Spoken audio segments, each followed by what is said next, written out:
Gilas Pilipinas kasama sa mga national team ng FIBA na pasok sa sikat na laro ng basketball sa buong mundo. Sikat na sa buong mundo ang Gilas. Yan ang ating mga pag-uusapan para sa video natin na ito.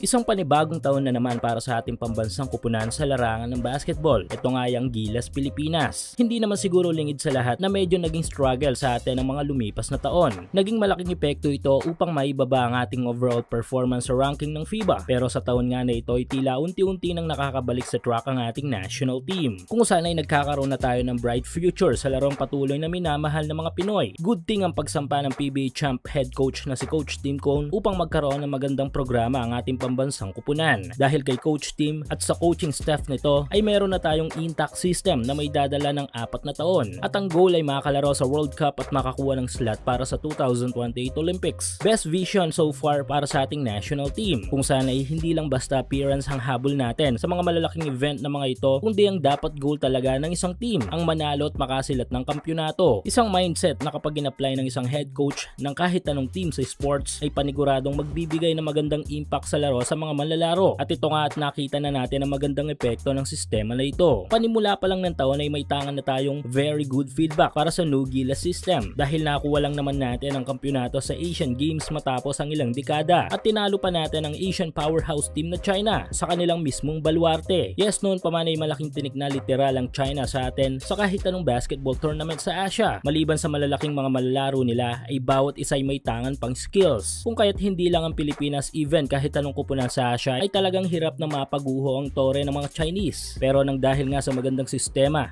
ng ating pambansang kupunan ay nagawa nating posible ang imposible. Same thing sa FIBA Olympic qualifying tournament kung saan ay literal na ginulat natin ang buong mundo, partikular na ang European basketball scene. Ito nga ay nang talunin natin ang rank number 6 sa world ranking na Latvia sa kanilang mismong home court. Isang history at pambihirang pagkakataon na naging dahilan upang tumatak tayo sa mga European basketball fans. Though hindi natin natalo ang Georgia na malakas ding kupunan sa mundo, ay nakuha naman natin ang ating goal. Ito nga yung ilaglag sila sa semis. Ganon din sa Olympic team na Brazil na kung nagkataon na kumpleto lang ang ating mga players ay malaki ang chance ang matalo din natin sila. Pero yun na nga, hindi man natin nakuha ang pinakainaasam nating Olympic ticket at makakalaro sa Olympics ay maraming bagay na na-achieve natin sa mga panalong ito. Ang una na nga dito yung pagangat natin sa FIBA World Ranking ng 4 na posisyon. Malaking bagay ang pagangat na ito dahil mas magbibigay ito ng mataas na confidence para sa ating national team. At nito lang ay isang malaking achievement ang nakamit natin na may kukonsiderang history. Ito nga yung opisyal na pagkakasali ng ating national team sa sikat na laro ng basketball sa buong mundo. Ito nga yung NBA 2K.